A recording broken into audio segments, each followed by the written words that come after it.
Halo bos, assalamualaikum warahmatullahi wabarakatuh. Ketemu lagi bersama saya Abdul Mustajib di channel Top Jos TV. Pada kesempatan kali ini kita akan bareng-bareng belajar bagaimana servis TV sub. Ini TV-nya, with peteng bro. Voltage-nya ini TV. Jadi TV-nya kerusakannya standby ya. Bisa nyala, kemudian standby sendiri di remote. Dinyalakan menggunakan remote tidak bisa. Kita akan coba reparasi apakah yang rusak ya. Kita akan coba cari tahu bareng-bareng manakah komponen yang rusak ataupun soak ataupun bagaimana, terserah, bareng si teknisi STM ya kan, karena saya lulusan STM.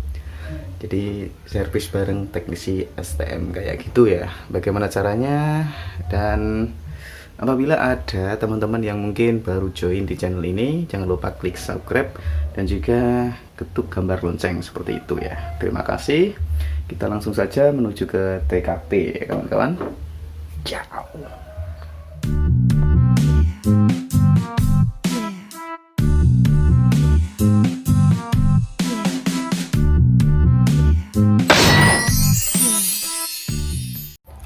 Oke, kalau secara fisik ya teman-teman bisa lihat di sini tidak ada komponen yang melembung atau gemuk ya. Kita senteri sih. Oke, secara fisik bagus ya, komponennya bagus semuanya. Tapi rusak. Bagus tapi rusak. Anda kan bingung ya, Bos. Bagus tapi rusak logi. Gak ada komponen yang melembung. Biasanya kalau terjadi proteksi itu ada komponen yang gemuk seperti itu, elko yang gemuk. Nah ini tidak ada penampakan seperti itu ya. Baik kan PCB nya cenderung bersih seperti itu ya kawan. Jadi ini membingungkan saya sebagai teknisinya, itu sedikit sedikit bingung. Tapi nggak apa-apa ya, biarpun bingung, namanya konten ya harus dibikin. Oke, sekilas intermezzo. Saya akan troubleshooting secara mungkin nanti tidak tervideo ya, tapi kalau sudah temu nanti saya beritahu yang rusak apa, kan enak daripada nanti saya troubleshooting terus saya rekam, itu durasinya bisa panjang ya teman-teman. Jadi diambil intinya aja. Oke teman-teman, tadi sudah saya troubleshooting satu persatu ya, dari komponen-komponen yang ada di sini, melewati elko menggunakan ESR meter. Ternyata tidak ada elko yang kembung ataupun elko yang rusak ya. Tetapi saya terlebih dahulu cek solderan itu semuanya yang kira-kira mau retak itu saya soldering ulang seperti itu ya. Saya solder ulang melewati ini apa, vertikal saya solder ulang, horizontal, bagian horizontal saya solder ulang, flyback juga saya solder ulang seperti itu. Untuk pin protectnya di sini adalah pin 8 kalau nggak salah ya. Itu ada jumper ya, di situ ada jumper pin untuk protectnya. Jumper pin protect itu ada di 108 ya, J108. Bentuknya kecil banget, hampir tidak kelihatan di sini ya. Oke. Nah, langkah-langkah yang saya lakukan tadi, yang pertama adalah melihat secara fisik terlebih dahulu. Jadi intinya, nah di sini teman-teman bisa lihat ada kayak apa ya, korosi ya. Ini disebabkan oleh apa ya, itu loh, coro ya, kalau bahasa Jawanya itu coro. Uyuh coro ya kan. Uyuh coro itu kalau terkena jalur PCB itu mudah sekali aus seperti itu ya kawan. Jadi hati-hati ya kalau kena uyuh coro ya kan. Uyuh coro, bahasa Indonesianya coro ya kecoa ya kan. Kalau terkena itu airnya kecoa, Are you stupid or something? air kencingnya kecoa itu bisa korosi ya. Jadi langkah yang pertama tadi saya cek dahulu fisik, saya soldering ya teman-teman, soldering satu-satu. Kemudian troubleshooting lagi secara menggunakan ESR meter ya kan. Kita cek ya elko menggunakan ESR meter. Elko yang terpenting elko yang mana? Biasanya elko yang elko power supply seperti itu ya. Kita sampingkan ini dulu biar view-nya dapet. Kita zeroing dulu ESR meternya. Oke, udah. Kemudian kita cek elko dari bebasnya terlebih dahulu di sini. Nah, itu kalau 0 berarti itu bagus ya. Kalau 0,00 berapa itu bagus. Elko yang di atas ini coba. Nah, bagus. Terus elko yang mensupply yang menuju ke IC. Nah, itu masih bagus ya. 2 itu masih bagus karena nilainya kecil. Sekitar, nah itu masih bagus. Kemudian elko yang mana lagi? Yang di sini bawah. Nah, itu masih bagus ya. Di sini juga masih bagus. Kemudian supply vertikalnya coba, itu masih bagus. Untuk supply vertikalnya bagus. Ini masih bagus ya. Kemudian sampling untuk protect vertikalnya juga bagus yang 100 ohm 100 mikro ya. Kemudian yang menuju ke metrik RGB kita ukur ya. Ini ya. Juga masih bagus ya. Setelah mengukur kayak gitu ternyata masih bagus semua. Terus saya bertanya dengan siapa? Kemudian saya melakukan troubleshooting kembali ya kawan-kawan. Troubleshooting daerah sini yang tadi diuyui coro. Sudah saya troubleshooting tadi yang kena air kencing coro itu nggak terlihat ya. Karena jalurnya kecil banget. Kita tesnya menggunakan buzzer.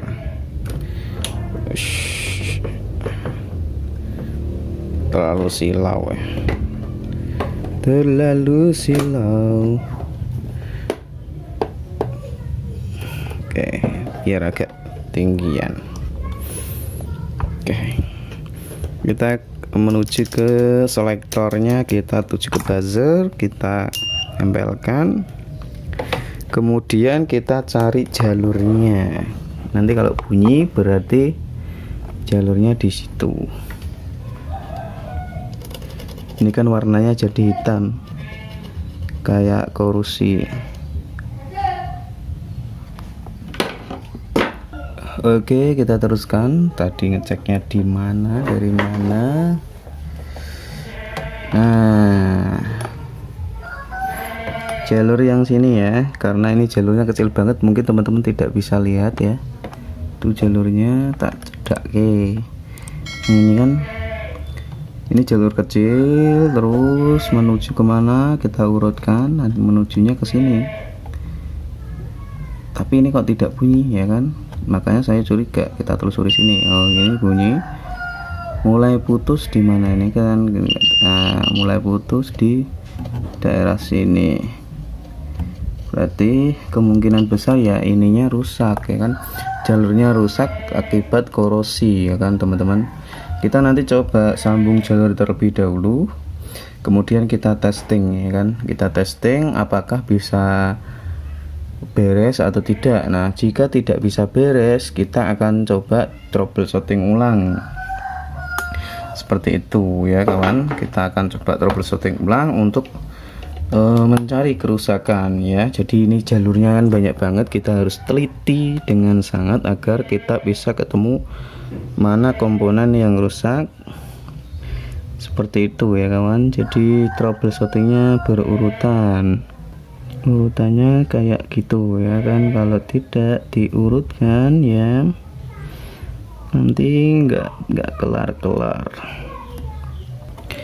Oke, kita coba sambung terlebih dahulu. Oke teman-teman, di sini saya sudah melakukan jumper ya dari sini ke sini karena jalurnya terputus di tengah.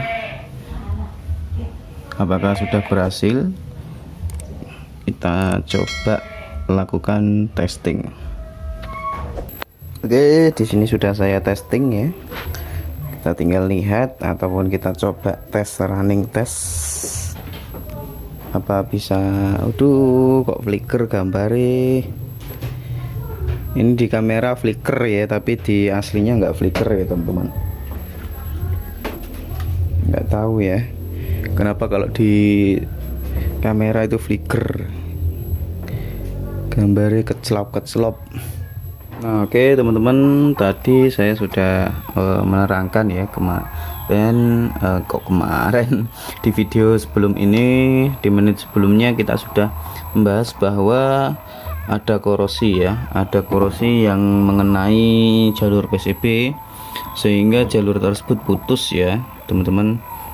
Seperti itu ya. Kalau putus maka apa yang terjadi? Yang terjadi yang mengganggu kinerja dari TV ini sendiri ya. TV-nya tidak bekerja dengan baik seperti itu. Nah, di sini sudah saya jumper ya. Jadi protect karena tidak adanya tegangan yang disampling dari pin 1. Pin 1 itu bisa AFC ataupun ABL ataupun sejenisnya seperti itu ya, disampling dari flyback pin 1 ya.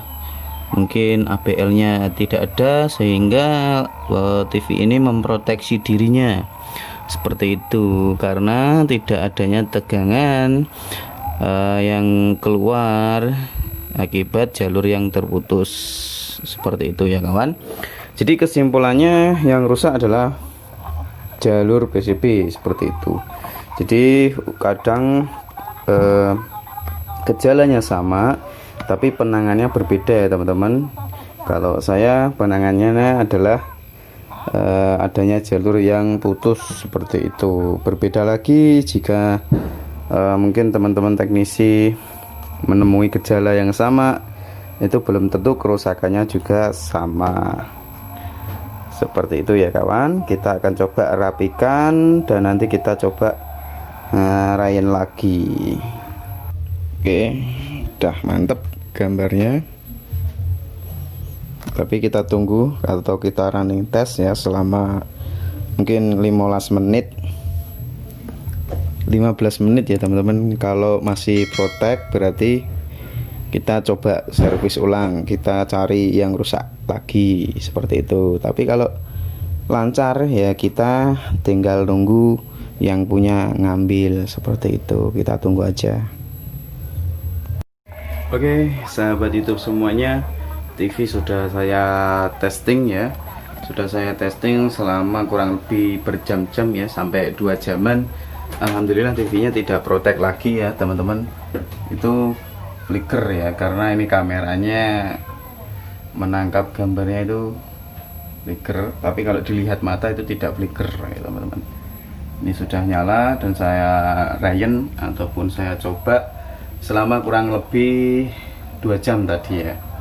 Kita akan coba merapikan ataupun menutup casingnya kembali, dan kita coba lagi mungkin sampai 8 jam atau sampai 4 jam. Kalau sudah berarti TV sudah jadi seperti itu ya kawan. Kita langsung saja lihat kesimpulannya apa yang saya servis.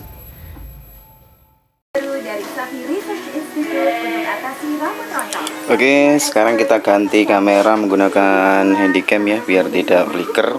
Gambarnya bisa kelihatan itu ya, sudah selesai. Kalau pakai kamera HP tadi flicker ya teman-teman.